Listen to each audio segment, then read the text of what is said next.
அன்பராம் இயேசுவின் அற்புதமான நாமத்தினாலே உங்களை ஜீவனுள்ள தேவனுடைய வார்த்தையின் மூலமாய் சந்திப்பதில் நான் கர்த்தருக்குள் மகிழ்ச்சி அடைகின்றேன். மத்தேயு 5:44.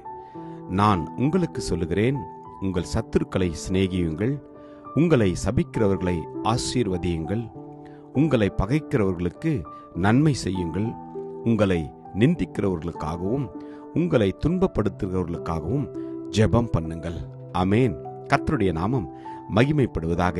இயேசு கிறிஸ்து இந்த உலகத்தில் வாழ்ந்தபோது அவர் செய்த அநேக விதமான காரியங்களில் மிகவும் முக்கியமானது மலைப்பிரசங்கம்.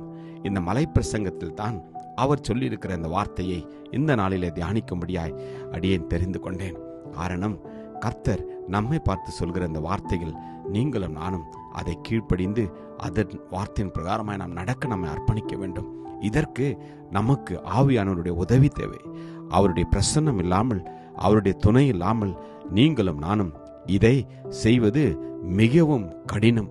காரணம், தேவனுடைய அன்பு உங்களுக்குள்ளும் எனக்குள்ளும் இருக்கின்ற போதுதான் நீங்களும் நானும் இந்த வார்த்தையை பின்பற்ற முடியும், இந்த வார்த்தையின்படி செய்யவும் முடியும்.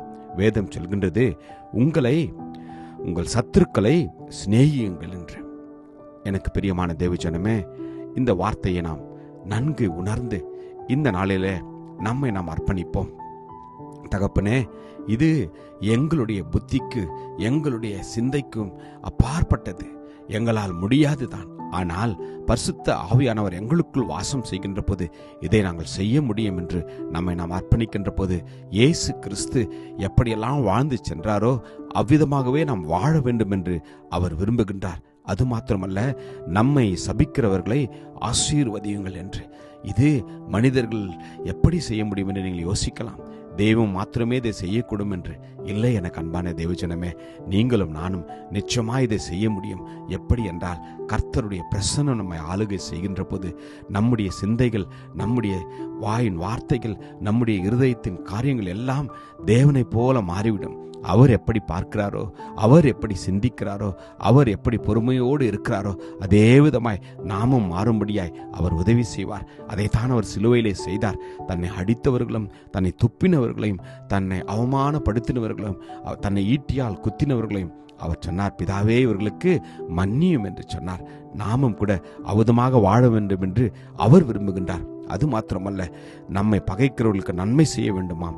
நம்மை நிந்திக்கிறவர்களுக்காகவும் நம்மை துன்பப்படுத்துகிறவர்களுக்காகவும் நாம் ஜெபம் பண்ண வேண்டுமாம். இந்த நாளிலே நம்மை நாம் இப்படி செய்யும்படியே அர்ப்பணிப்போமா? காரணம், வேதம் சொல்வது போல அப்படி நாம் செய்கின்ற போது நீங்களும் நானும் தேவனுடைய பிள்ளைகளாய் மாறிவிடுவோமா? ஆமேன். கர்த்தர் நமக்கு கொடுக்கிற மிகப்பெரிய பாக்கியம் பாருங்கள். அவருடைய வார்த்தையின்படி நாம் நடக்கின்ற போது நமக்கு அவர் அற்புதமாய் உங்களையும் என்னையும் அவர் வழிநடத்துவார். நீங்களும் நான் இந்த உலகத்தில் இயேசுவை பிரதிபலிப்போம். அநேகர் நம்மை பார்க்கின்ற போது நம்முடைய நடக்கைகள், நம்முடைய வார்த்தைகள், நம்முடைய கிரியைகள் எல்லாவற்றையும் பார்க்கின்ற போது கிறிஸ்துவை மகிமைப்படுத்தும்படியாய் நீங்களும் நான் இந்த உலகத்தில் வாழ்வோமா? அர்ப்பணிப்போம்.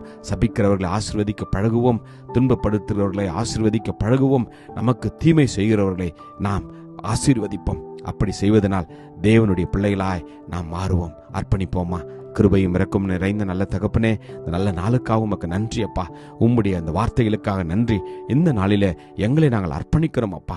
எங்களை சபிக்கிறவர்களையும் எங்களை நிந்திக்கிறவர்களுக்காகவும் நாங்கள் ஆண்டவரே ஜெபிக்கவும், அவர்களை ஆசீர்வதிக்கவும் நீர் எங்களுக்கு உதவி செய்யும். இயேசுவின் நாமத்தில் ஜெபிக்கிறோம் ஜீவனுள்ள நல்ல தகப்பனே. ஆமேன்.